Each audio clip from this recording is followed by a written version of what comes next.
or more in a more stable manner, and the likelihood of a thermal runaway is actually a lot lesser. So the battery also has gone through what we call the 6 devil test: soaked in water, passed through fire, run over by a 360-ton roller, and it has even been shot at by a rifle. So it has passed all the tests, and what was the result is that the car has no thermal runaway. So I think the battery is a little bit special because in consideration for mass market use, especially family, we also considered Charge Plus charging network. So there used to be a lot of hype about being able to charge from say 30% to 80% in 20 minutes. And mind you, when we started in 2019 together with Chee Kiong, that was a hype. Okay, it cannot be done because there were no EV chargers. But today, if you take the EMA 7 to Charge Plus 120 kilowatt DC charger in Singapore, and they are very numerous, right?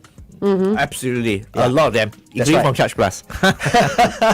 Yeah, so if you can bring the EMA 7 to 120 kilowatt DC charger, the EMA 7 can max out the maximum charging power, and you can really see for yourself 30% to 80% in 20 minutes. Wow, that's really quick. Okay. Let's continue to talk to Vincent and Chee Kiong on The Big Show TV. Meantime, here's Marshmallow with Save My Love on Kiss 92. It's Kiss 92's The Big Show with Proton E. All right. Well, still talking about the charging and the charging infrastructure. We were talking about how, that a lot more, we're going to be seeing a lot more of that here in Singapore, okay? But obviously Singaporean drivers, they're not just going to be content driving around in Singapore. Vincent, you've told us many times you like to hit across the causeway and all that. Yes. What is the charging infrastructure like overseas, especially in Malaysia, particularly from Charge Plus? Will we see more? And is it the same kind of infrastructure that we have? The technology, is it going to be just as fast as what we experience here? Now, my sense is that the first buyers of EVs in Singapore are the technology, nerds. Nerds. Yes, exactly. I try to find a more benign word than nerds, right? Okay. So they're very comfortable with new technologies, and to them, EVs was an easy decision. But you have the next block of buyers now. This prospective block of buyers, they will be a lot more cautious, and a lot of them drive to Malaysia. So the question comes back very, frequently. Is it comfortable to drive to Malaysia? Will I be stranded? Will I be able to find EV chargers? It's a very common question. And my simple response is that a lot of companies like ourselves are investing heavily into building chargers in Malaysia itself, right? So Charge Plus is a homegrown company. We're from Singapore, but we ourselves are investing into DC fast chargers across Malaysia, particularly along the North-South Highway. So today, if you get across the causeway, we have chargers in JB, Skudai, Yongping. These are all northern parts of Johor, onto Malacca, onto Seremban, to Kuala Lumpur. So no issues. So now if you drive an EV, scoot across the causeway, you can charge at Charge Plus chargers comfortably. In fact, I have a charging hub coming out in Desaru. So Singapore's heading off to Desaru, driving on EVs. Also no problem. So it's in fact operational just next week. That's fantastic. So the backbone is ready. In fact, I challenge EV drivers in Singapore. If you want to drive to Bangkok, yes. Come on, right? Because we have chargers all the way to Bangkok. Right, passing to Hat Yai, to Phuket, to Hua Hin, to Bangkok. Right, so we already have EV drivers asking me when will the charging infrastructure be ready all the way to Bangkok. In fact, we're also building a similar network across Cambodia, Vietnam, because Charge Plus is actively developing charging infrastructure across 5 other countries in Southeast Asia beyond Singapore. So that will give peace of mind, confidence to people that are concerned about long distance cross-border driving. Absolutely. And he mentioned all the proper spots, the Skudais, the Yongpengs, the Malaccas, the Kels and the Zarus. Those are all the pit stops that you make while making these long drives, right? I wanted to say, because Glenn, he's going to Bangkok this weekend, right? I think you need to cancel your flight and take up this challenge. No. I still rather fly there. Get chicken out. Get chicken out. Come on. drive. No, he would never drive up. I mean, a drive is also is comfortable, but driving to Bangkok is not for everyone. I mean, let's just be honest here. But it's great that the infrastructure has grown so much since the last time you were on the show, Chee Kiong. Oh yes, absolutely. Yeah. Yeah, we talk about batteries, we talk about the infrastructure and all that, but what about something like the weather? We've got sunshine, we've got crazy heat, we've got very, very wet weather. Does this affect charging or the batteries at all? Perhaps. Ernest, That's a nerd question, by the way. I'm a nerd. Yes, like what Chee Kiong has pointed out, actually, we are at the second phase of EV adoption, and those are the stubborn ones. People like me, actually, when you are about 60, you probably would be stubborn. The petrol heads. The petrol heads, and so on and so forth. But I think when you look at the design of a battery, all right, what it has gone through, and actually also a lot of people talk about battery losing its capacity in the cold. All right, but in this region, the temperature for the operation of the battery is actually perfect. Yeah, so we should have lesser worry about the weather, because installed in a car, like for example the EMA 7, actually you can see that the battery is installed in a very proper position. That's why Tim and I and the rest of the people here, we actually had a conversation about a ground-up EV. Yep. So a ground-up EV actually means that the first design criteria, all right, of that car, which by the way just happens to be the global modular architecture by Geely for Proton, centers around protection for the battery. So we consider what the car will go through, including an accident. And that is also one of the reasons why for Proton EMAS vehicles, we choose the lithium iron phosphate chemistry. So it is a little bit heavier, the energy density is a little bit lower, but if you get into a sticky situation, like I was sharing with Chee Kiong just now, that battery will not burst into open flames. Yeah, it may thermal, but it will thermal in a different way, right? So what will happen is that the battery will not like kaboom, explode, etc., etc. So lithium iron phosphate has that big advantage. It gives you a bit of time to run away. So there's no chance of overheating. Overheating is actually very well controlled in the car, and that is because of the battery management system. And all EV batteries are now thermal cooled. Which is actually one of the reasons why battery swapping has another degree of complexity because of the requirements for cooling. Okay. Let's go back on air. Stand by.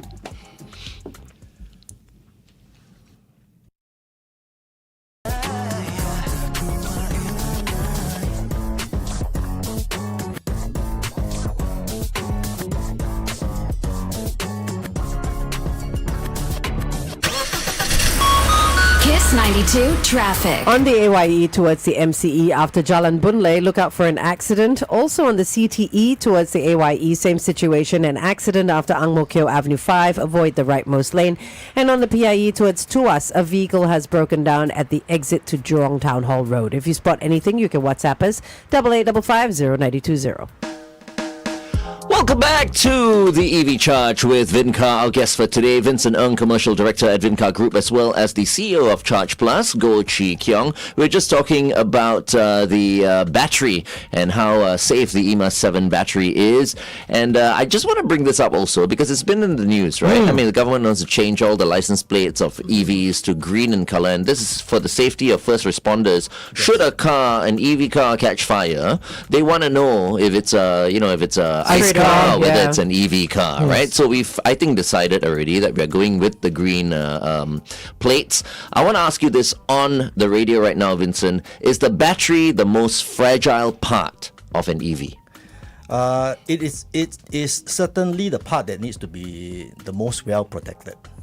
That's why I speak a lot about the advantage of a ground-up EV, where a vehicle is designed from scratch, conceived to be an all-electric vehicle, encompassing a relatively big battery pack, like the one found in the EMA 7, which is actually 60.22 kilowatt hour, and that requires not just protection but also a lot of love.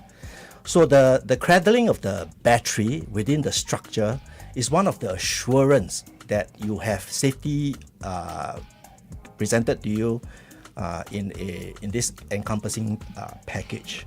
So I would definitely say that there's always a fear of an electric vehicle catching fire, especially in the older generation around my age. Yeah, and I think, like for example, if you are making the choice to buy an electric vehicle, like we have discussed, lithium iron phosphate chemistry is actually the safer one. Okay. Yeah. So I would say that have these considerations in mind, and of course, buying a ground-up EV would be a best choice, and definitely in considering what the car has, look for lithium iron phosphate, and I think you will not be very far from safe and manageable electric vehicle. All right. Now, here's a question for Chee Kiong, okay? I mean, Glenn and I were just having a conversation, you know, and this is the part where you bring out your crystal ball, okay? Because we want you to predict, okay? Obviously, with today's climate, right? I mean, with the whole oil thing, the Middle East thing, I'm sure a lot of people are now going to be, motivated to go and get themselves an EV. I think the original forecast was we were supposed to go all electric by 2030 here in Singapore. I was thinking, well, with what's going on, maybe we might see all electric even earlier than that. Glenn, however, thinks that we're only going to see that in 2040? Maybe 2040. I'm talking about everybody driving an EV. Okay. I don't see that happening before 2040. Chee Kiong, what is your year? Oh, okay. Let me state the government position, right?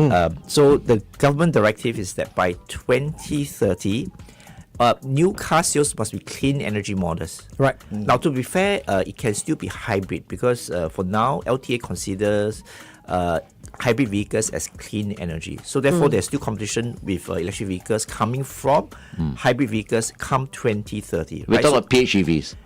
No, conventional hybrids. Okay. Conventional hybrids, right? So therefore, the classification of this term clean energy is actually very broad, including hybrid. So non-hybrids, conventional vehicles will be phased out. You can't buy one even if the richest man in Singapore by 2030, right? But you can still buy a conventional hybrid or an electric vehicle. But you must recognize that as of early 2026, it's already 55% of new car sales coming from electric. Yeah. And with the new Iran war sending petrol prices sky high, while EV charging prices are still, roughly, kept steady, I think the switch to electric vehicles, I think, will be accelerated. So my personal view is that come 2030, probably 70 to 80% of all new car sales will be electric. Okay. Right? New car sales. New car sales. Okay. But it takes time for conversion because, as we know, right, there's 10 years for COE. So there are still people driving a conventional, car in 2039, right? And there will still be petrol heads. They will love conventional vehicles in 2029 or 2030. there will be, right? Okay. There will be, right? Definitely earlier than 2040 lah. Well, we'll see. We'll see. I mean, But I think on this note, like what Chee Kiong has noticed, actually the government has the VES, the Vehicle Emission System, in place. All right, and that will automatically make a non-EV more expensive. Yeah. All right, hybrids at this moment has no penalty, but some hybrids have already entered the penalty zone, and it all depends on how much CO2 your car emits. And of course, the other 5 components as well. The government's direction is quite clear. Go EV. At this moment, no penalty. Go hybrid.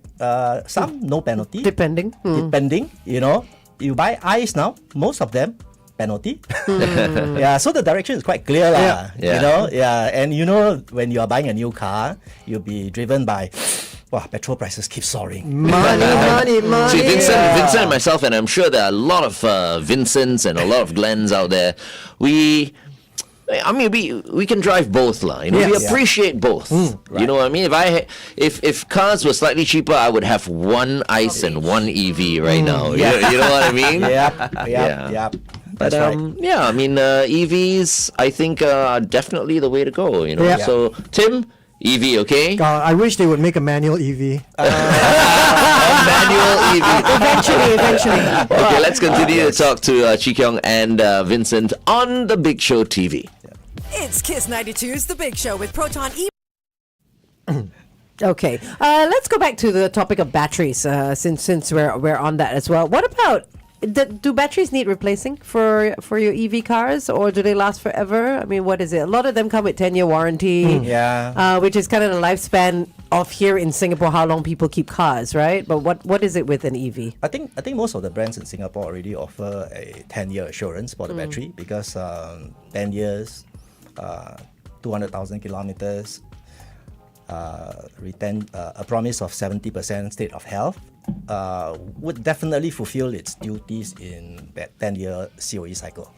But recent research and also observations from brands that have started selling EVs in the 2013s and all that actually show that battery degradation on a big battery pack is very controlled. Yep. That's why if you remember the last show, all right, the Aegis short blade battery has been tested for between 2,005 to 3,000 cycles. So when I mean cycle, it's charge, discharge, one cycle, right? So if you look at the WLTP range rated for the EMAS 7, all right, so typically we don't say 410, we say 300, all right. Now if you have 300 and 3,500 cycles thereabout, actually the car can drive 1 million kilometers, and that's already taking into consideration the degradation, etc., etc. So I think that's how that's the direction I would say that manufacturers are taking for EV development, all right. And as we have spoken also, like, you know, their future technology, solid state. Some people are already launching semi-solid state, but solid state battery is a destination. It will not only charge faster, it will be safer, and at the same time, last longer. What's a brief on semi-solid state and solid state? Semi-solid still got liquid lah. Oh, okay. You know, okay. yeah. So which is what the current batteries have now? Current is still liquid. Oh, completely liquid. Completely Right. liquid, Okay. yes. Okay. That's right. Right. No, back to your earlier question, Indra.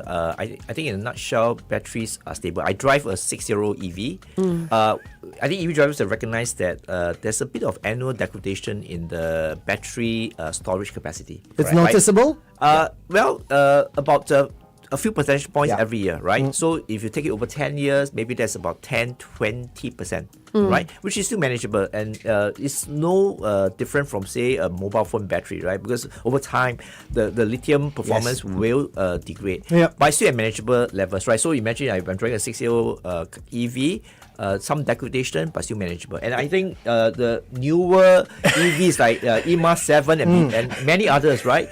The quality is even far better, right? Yeah. So therefore, for people to be comfortable, to be confident they will last for 10 years, I think it's wholly justified. It's right? just So- improving tremendously, Yeah. and Yeah. the battery. Yes. Every year the technology is Gets better, improving. Yes, Correct. super. And like I shared with Chee Kiong earlier, actually what is important is the battery capacity. All right. His car has a small battery. Okay. So his charge-discharge cycles will be higher. Right. Right? So when you have high charge-discharge cycles, you will see high degradation. I see. It's more noticeable. Yeah. Correct. Okay. So the bigger the battery, like for example, if you have a 60.22 kilowatt hour battery in the EMAS 7, the degradation will be less noticeable. We call it state of health lah. Yep. It's a bit of a jargon. All right. But what people have noticed is like in 10 years of use or up to 300,000 kilometers of usage, they have noticed degradation as low as 8%. Okay. Yeah, and that I think is very manageable for a car use in Singapore. So how should people be charging their EVs? Let's go on air and talk about that right Okay. now. Okay.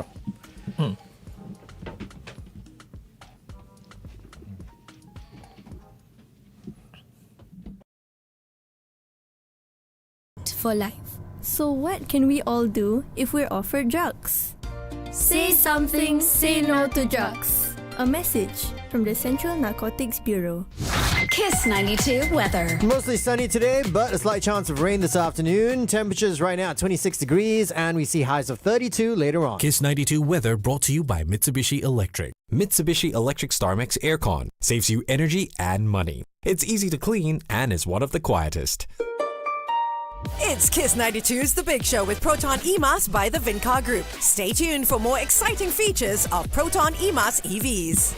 All right, welcome back. We've been speaking to Chee Kiong, the CEO of Charge Plus, as well as Vincent, the commercial director at VinCar Group. We are giving away a prize as we have been the past few weeks, and that is we are giving away a weekend drive. Yeah. in the brand new Proton EMAS 7. And so the question for you today is, because Vincent mentioned it just now quite a few times, the Proton EMAS 7 uses a lithium phosphate battery. Is this true or false? Yeah, once again, the Proton EMAS 7 uses a lithium iron phosphate battery. Is that true or false? WhatsApp it in to 8855 0920. All right, we've been spending a big part of today's show talking about the new technology, the battery technologies in EVs, okay? But, at the same time, technology is also improving very, very quickly when it comes to charging infrastructure as well. In the news, we've been hearing a lot about wireless charging, okay, which could happen really soon. This wireless charging will charge your car batteries pretty much as fast as when you plug it in. Would you be able to comment on that, Chee Kiong? And what are the concerns and when you think we could start seeing something like that come to fruition? Well, wireless charging has been around actually for years, and the technology is still improving. But my quick view is that it's still relatively nascent because the cost is high, number one. Number two, there's a fair bit of energy loss. So yes, there's a bit of convenience where you don't have to plug in a physical cable, but you lose energy in the process because when you do wireless charging, inherently, because there's a lot of energy conversion, you lose energy along the way. Therefore, you spend more money charging your car. More electricity, And to do wireless charging is also more expensive because you need to dig up the roads. Because you need to embed the plates, right? Either dig up the roads or dig up the floor of the building. Or your home, your driveway, whatever it is. Exactly. Yeah. So the works to be done for wireless charging is not trivial. So I think on the back of those reasons I mentioned, I think wireless charging would be a niche charging alternative. I think the backbone will remain cabled charging. Right. Because we still want to save on energy in the long run, right? And doing that wouldn't. Perhaps maybe in the future the government will approve of a few maybe charging stations, wireless charging stations. Areas, right? Like one in certain area that areas. does it. Maybe that'll happen. But let's talk about how someone should be charging their cars, because a lot of people are buying their EVs for the very first time. When I had my EV, I was very kanchiong. Yes. It's like the moment it goes down to like 60%, if I see a charger, I will go and try and charge again up to like 80%, 90%. And there was a period of time where I would just keep on charging until 100%. Now, that is not good for the car battery, right, Vincent? Normally, we don't tell customers that charge to 100%. We normally don't do that. And that is because whether it's LFP, NMC, or any batteries, as you charge, the battery becomes hot. So the final 20% will take a long time. All right, so that's why you can see that, like for example, I quoted the Proton EMAS to be able to charge from 30% to 80%. And that in itself, you can see when you go to a 120 kilowatt charger at Chee Kiong's network, the car can charge above 100 kilowatts from 30% to 80%. Right. But when you reach 80%, it tends to throttle down. I see. All right, and the throttling can be very severe for some battery chemistry, especially NMC.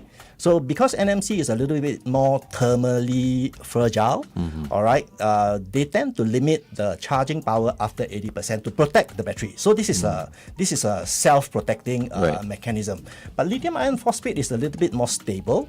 And if you really want to charge to 100%, I would say you can do it, but don't do it purposely. Don't do it purposely because the batteries are now bigger.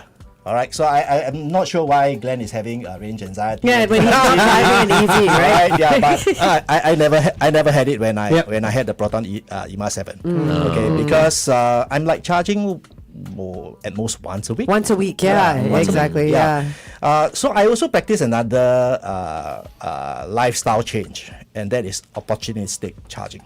Yeah. So when I go to a place, I see, hey, Chee Kiong's charger. Okay lah. Sorry, I mean Charge Plus charger.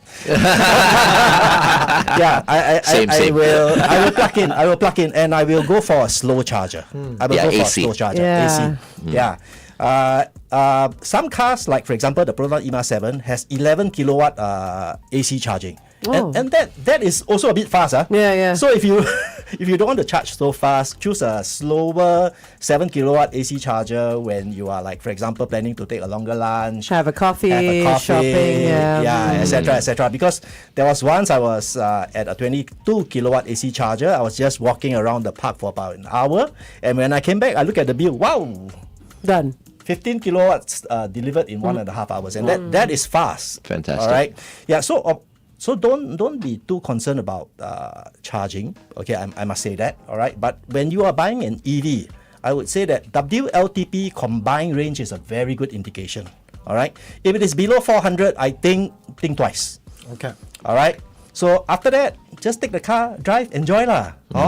Chee Kiong already celebrated his 4,000 chargers mark in Singapore. Well done. Congratulations, Chee Kiong. Well done. Yeah, that means there are a lot of chargers. Yeah. Don't have to worry, especially in Singapore. Yeah, and if you are charging with Charge Plus in Malaysia, also no need to worry, right, Chee Kiong? Yeah, I will add that, Glenn, your kanchongness with 60% state of charge is unjustified. We have plenty of charges in Singapore. Relax, bro. It's This all was then. Yeah. I was one of the first also to get the EVs before we were all being so nicely educated about EVs. They were all uneducated. Okay. Wow. You mean Dave, the rest of the country? Okay. Yeah. Okay. All right. Thank you very much, Vincent, for joining us, and thank you very much, Chee Kiong, as well. Always a pleasure. Yes.